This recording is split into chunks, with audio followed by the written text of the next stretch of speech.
Assalamualaikum, selamat datang di channel Camai Studio. Bagaimana kabarnya teman-teman? Semoga kalian semuanya dalam keadaan baik-baik saja. Terima kasih kepada teman-teman yang selalu setia mendengarkan cerita horor atau cerita mistis, cerita pendek di channel Camai Studio. Mimin doakan semoga dirinya selalu dijaga kesehatannya, dilancarkan rezekinya, dan dimudahkan segala urusannya. Untuk cerita kali ini berjudul Gamelan Setan. Dan Mimin mendapatkan cerita ini masih dari kumpulan kisah-kisah horor. Mari kita mulai ceritanya.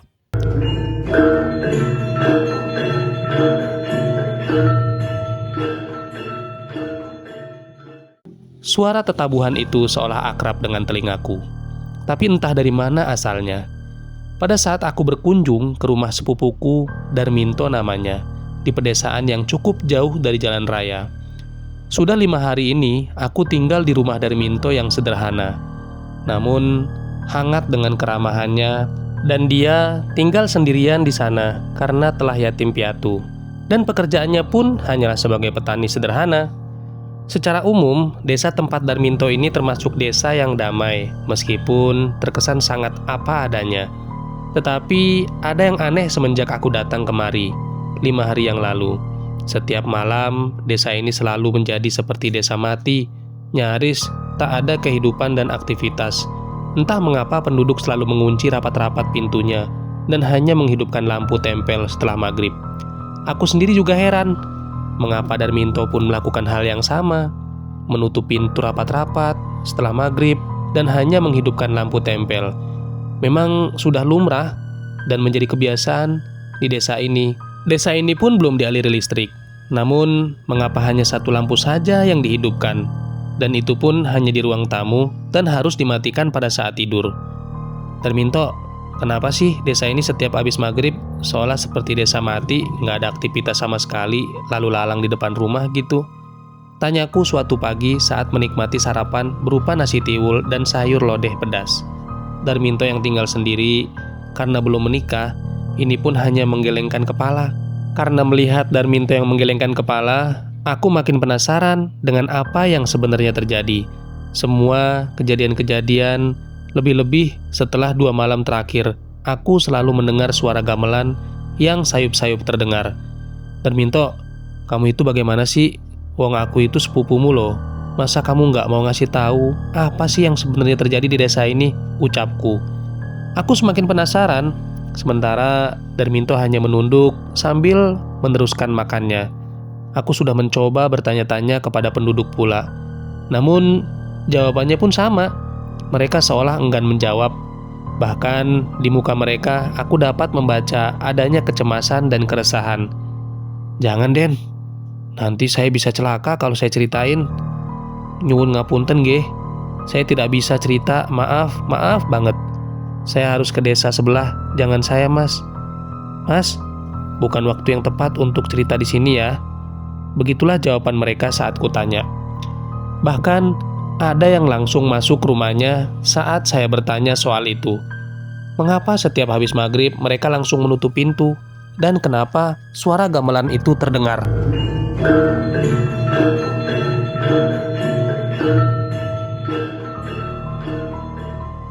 Suara gamelan itu lagi-lagi terdengar, terbawa hembusan angin. Padahal setauku tidak ada warga desa yang mengadakan pesta, apalagi pesta perkawinan. Aku ingin tahu apa yang sebenarnya terjadi. Namun saat aku hendak beranjak keluar dari rumah, Darminto buru-buru mencegahku. Din, jangan keluar. Nanti kamu bisa celaka, cegahnya. Apanya yang celaka, Tok? Aku malah bertanya. Aku benar-benar dicengkram merasa penasaran. Dan puncaknya pada malam kelima itu. Sudah, pokoknya kamu jangan sekali-kali keluar, kata Darminto, dan sambil berusaha mengalihkan pembicaraan.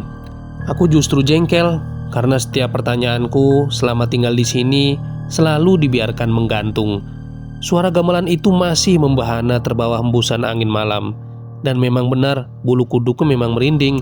Namun karena rasa penasaranku kian makin membuncah dan aku benar-benar harus tahu apa yang terjadi di desa ini, maka aku justru marah kepada Darminto. Tok, Kenapa kamu selalu mengucapkan kalimat yang sama sih sama warga di sini? Setiap habis kutanya, jawabannya sama aja. Habis sudah kesabaranku.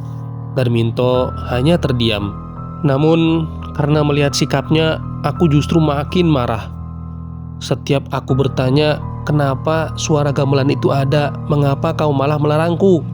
Aku juga berhak tahu apa yang terjadi. Kutumpahkan semua kekesalanku. Darminto duduk terdiam. Matanya menerawang ke arah luar, meski jendelanya tertutup rapat. Suara gamelan yang kudengar sayup-sayup itu rasanya kian keras, dan suasana malam kian menyeramkan karenanya. Tolong dong jelasin, apa yang sebenarnya terjadi di sini? Aku mendesak Darminto agar segera menjelaskan. Sudah lelah, aku tidak mendapatkan jawaban yang setiap hari sama pertanyaannya. Bahkan pernah aku diusir dari rumah Pak Diran gara-gara menanyakan soal gamelan misterius tersebut. Darminto masih diam seribu bahasa. Matanya seolah memelas menatap padaku. Aku mendekat kepada Darminto dan berkata, "Sudahlah Tok, kalau kamu tidak mau bicara, biar aku sendiri yang cari jawabannya. Aku sudah putus asa dan ingin mencari jawabannya segera." Suara gamelan itu masih terdengar hingga menjelang dini hari. Aku tidak dapat tidur karena suara itu seolah menggelitik alam bawah sadarku. Ini harus segera diselesaikan sebelum aku mati penasaran karenanya. Aku menunggu saat malam kembali menjelang. Saat suara gamelan itu kembali berkumandang, diam-diam aku keluar dari rumah Darminto. Tepat pukul 9 malam. Kubuka pintu perlahan-lahan agar Darminto tidak terbangun. Aku sangat penasaran dengan suara gamelan yang melantunkan Kebogiro itu. Mengapa hampir setiap malam gamelan itu terdengar? Semenjak aku datang di kampung itu, aku berjalan jinjit ke arah luar rumah dengan pelan-pelan. Suasana terasa sangat mencekam.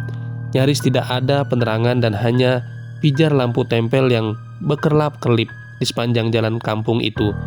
Dan menurut Pak Jimbrong, sejak seminggu sebelum kedatanganku ke kampung ini, suara gamelan itu selalu terdengar seolah menjadi teror yang tak berujung bagi para penduduk yang sebelumnya hidup damai itu. Angin berhembus perlahan, membawa hawa dingin yang mencekam. Sementara aku sendiri berusaha mempertajam pendengaran. Ku ingin tahu dari mana asal suara gamelan itu. Langit tidak berbintang, kadangkala suara lolongan serigala membahana, seolah memberikan kengerian dan kesedihan. Aku sendiri sebenarnya merinding, takut, sekaligus penasaran dengan apa yang sebenarnya terjadi di desa ini. Aku harus tahu dari mana gamelan itu berasal sih. Tekadku dalam hati demi mengalahkan rasa takut yang sebenarnya perlahan merajai jiwaku. Kututup pintu rumah Darminto dengan sangat berhati-hati. Senyap, tanpa kehidupan. Bahkan suara jangkrik pun tak terdengar sama sekali. Aku condongkan badanku untuk mencari arah suaranya. "Aha, itu dia," seruku dalam hati. Suara hatiku mengatakan bahwa bunyi gamelan itu berasal dari bukit di sebelah kampung. Kurapatkan jaketku, dan dengan berlari kecil, aku menuju bukit yang oleh warga di sana disebut Bukit Kalancaka. Semakin kudekati, suara gamelan itu seolah menjauh dan menjauh. Aku makin penasaran dengan hal tersebut. Namun, aku tetap mengikuti arah angin di mana suara Kebogiro tadi berasal. Nada demi nada yang teralun pun sebenarnya indah, melambangkan prosesi agungnya suatu pernikahan adat Jawa. Akan tetapi, karena terdengar di malam hari, sementara tak ada satu warga pun yang mengadakan perhelatan, serta kampung tadi termasuk jauh dari kampung tetangganya yang memerlukan waktu 2 jam berjalan kaki, maka suasana angker itulah yang merajalela dalam pikiranku. Kemungkinan waktu sudah menunjukkan pukul jam 12 malam, manakala aku tanpa terasa sudah sampai ke kaki Bukit Kalancaka. Bukit ini nampak angker dengan batu-batu cadasnya yang tersembul di antara rimbunnya hutan. Kata penduduk setempat, tak seorang pun yang berani menginjakan kaki ke bukit itu, bahkan di siang hari. Kuperhatikan Bukit Kalancaka yang sebenarnya sangat indah, namun aku tidak begitu memperhatikannya karena lebih tertuju pada suara gamelan yang makin lama makin jelas. Jantungku tiba-tiba berdetak dengan keras. Saat langkahku makin mendekati sumber suara gamelan, keringat dingin pun mulai bercucuran, gemetar, dan mataku yang berusaha meraba gelap. Takut, ya tentu.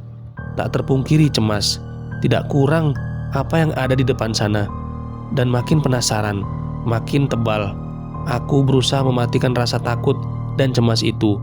Aku sudah bertekad untuk mengetahui apa yang terjadi di Bukit Kalancaka ini.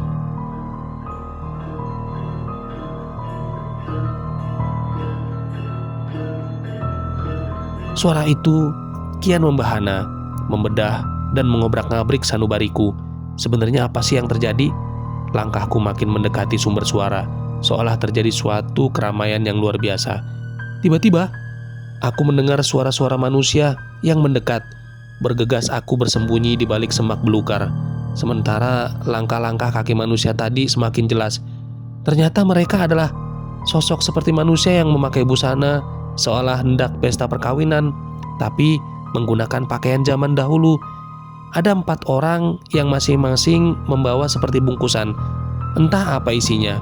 Aku sendiri berusaha makin mendekat, seiring dengan suara gamelan yang seolah mengejekku untuk segera menemukan dirinya. Kubuntuti 4 orang yang semuanya laki-laki itu, hingga harus menapaki terjalnya jalan bukit yang hanya berupa jalan tikus berbatu. Suara gamelan itu kian membiusku. Aku terus berjalan hingga tiba di suatu titik, tepatnya di sebuah tempat lapang yang terdiri dari padang rumput. Aku melihat sudah begitu banyak orang di sana. Mereka melihatku, namun seolah tidak memperdulikanku. Sementara suara gamelan itu semakin mendekat. Saat aku menoleh ke arah kerumunan, aku melihat sekelompok orang yang memainkan gamelan. Namun yang aneh, hampir semuanya berwajah mengerikan. Aku nyaris saja berteriak kalau tidak ingat dengan apa pesan kakekku sebelum pergi. Jika engkau hendak pergi ke suatu tempat yang tak dikenal, janganlah sekali-kali untuk bersuara. Sebagian besar pemainnya mirip tuyul, dengan bibirnya yang terbalik. Ada yang memegang gong, kempul, bonang, kenong, gender, peking, selentem, bahkan rebab juga. Semuanya memainkan tembang kebogiro yang makin kuhafal nadanya. Tiba-tiba terdengar suara dalam bahasa Jawa yang kurang lebih berbunyi, "Rombongan pengantin telah tiba." Aku sekejap menoleh. Sudah ada rombongan besar pengantin dengan busana Jawa yang lengkap zaman dahulu. Sang pengantin perempuan memakai pakaian solo basahan yang anggun dengan bunga melati lengkap menghiasi sanggulnya serta cunduk mentul yang mempermanis penampilannya. Tetapi pada saat aku melihat pengantin prianya, aku seketika berhenti dan melihat. Kaget, jantungku merasa hendak lepas dari pembuluh besar pernafasanku. Darminto? Hah? Tidak mungkin. Masa iya dia mukanya? Jangan dia. Pengantin pria tadi wajahnya mirip Darminto. Namun dia pucat, tatapannya kosong. Sekilas dia menatap ke arahku, kosong dan sedih. Itu yang aku tangkap dari tatapan Darminto. Tidak mungkin wajahnya seperti Darminto. Aku bergegas berlari meninggalkan arak-arakan pengantin tadi. Namun suara gamelan itu seolah terus mengejarku. Tanpa peduli aku berlari ke arah mana. Ku turuni bukit Kalancaka hingga berguling-guling. Aku terluka, tapi aku terus saja berlari. Ku toleh belakang. Arak-arakan pengantin itu seperti mengejarku. Wajah mereka terlihat berdarah-darah dan matanya yang keluar. Bahkan ada yang menjelma menjadi sosok kuntilanak yang terus mengejar kemanapun aku lari. Arak-arakan itu semakin dekat menempel di belakangku, seolah hendak menerkamku. Aku semakin ketakutan. Nafasku kian tersengal-sengal.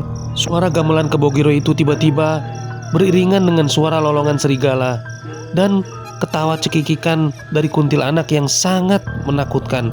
Aku terus berlari dan terus berlari hingga tiba-tiba aku tersandung batu dan terhempas ke jurang yang dalam. Aku hanya bisa terpekik. Badanku melayang seolah layangan yang lepas tak berdaya. "Nak, bangun!" Terdengar suara membangunkanku. Aku terdiam ketika sepasang tangan mengguncang-guncangkan tubuhku. Aku seolah terbangun dari mimpi. Ketika kulihat Pak Jimbrong yang membangunkanku, badanku terasa sangat sakit. Aku ternyata tergeletak di atas batu di sekitar kebun warga. "Kenapa tidur di situ, Nak?" tanya Pak Jimbrong. Aku berusaha bangun, namun sakit sekali, sehingga dia memapahku. Aku tersadar kalau masih ada di kaki Bukit Kalancaka. Pak Jimbrong masih terus memapahku hingga sampai di sebuah danau. Kami berdua pun duduk di sana. Sementara aku masih teringat soal tadi malam, di mana aku melihat arak-arakan pengantin, yang mana pengantin prianya adalah Darminto. Dan aku berlari menghindari kejaran para anggota arak-arakan hingga aku terjatuh ke dalam jurang yang ternyata adalah sawah yang masih basah. Pak Jimbrong tiba-tiba memapahku keluar dari danau. "Din, kamu harus cepat-cepat deh pulang ke rumah Darminto," ucapnya. "Kenapa, Pak?" Aku justru malah bingung dengan sikapnya. Seperti ketakutan, Pak Jimbrong tanpa bicara lagi langsung mengajakku ke rumahnya. Sesampainya di sana, sudah banyak orang berkumpul di rumah Darminto. Ada yang melafalkan ayat-ayat suci, namun ada juga yang terheran-heran. Aku bergegas masuk ke dalam rumah, meski kakiku terpincang-pincang. Perasaanku mulai berkata, bila ada sesuatu yang terjadi pada diri Darminto. "Oh, jangan Tuhan, jangan dia." Aku semakin cemas. Aku tak pedulikan lagi orang-orang yang duduk bersila sambil menghadap sesuatu yang ditutupi kain batik. Aku pangling sejadi-jadinya. Apa ini yang kutemui di Bukit Kalancaka? Kenapa Darminto sampai menjadi korban? Apa yang dia lakukan sehingga nyawanya hilang begitu saja? Apakah dia meminta pesugihan di sana? Apakah gamelan gaib itu menjadi pertanda akan adanya kematian? Entahlah, aku bingung. Tiba-tiba, telingaku mendengar suara lirih gamelan itu lagi, seolah mengantar kepergian Darminto. Aku pun tumbang, dan dunia menjadi gelap. Tak sadarkan diri, aku telah pingsan.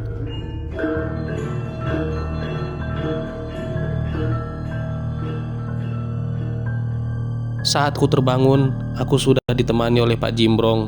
Pak Jimbrong menjelaskan bahwa Darminto sudah dimakamkan di desa ini.